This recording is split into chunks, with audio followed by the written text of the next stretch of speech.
Okay, so this is a nice image. We're at the sort of mid portion of the anterior thigh. We can very clearly see the femoral shaft here. On top of that, we have the vastus intermedius. On top of that is the muscle of rectus femoris. Now, there's a sort of comma shape in the middle of it, which is the indirect tendon of rectus femoris.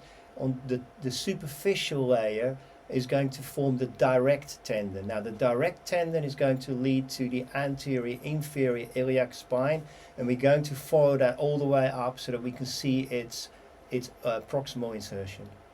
So follow this.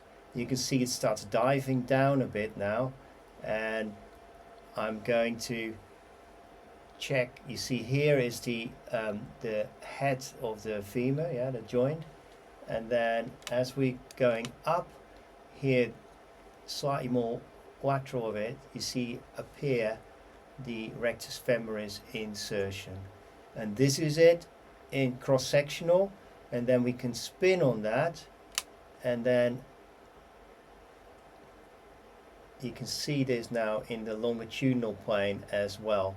So you can see the insertion at the anterior inferior iliac spine in the longitudinal plane. Yeah, here it is inserting on the bone.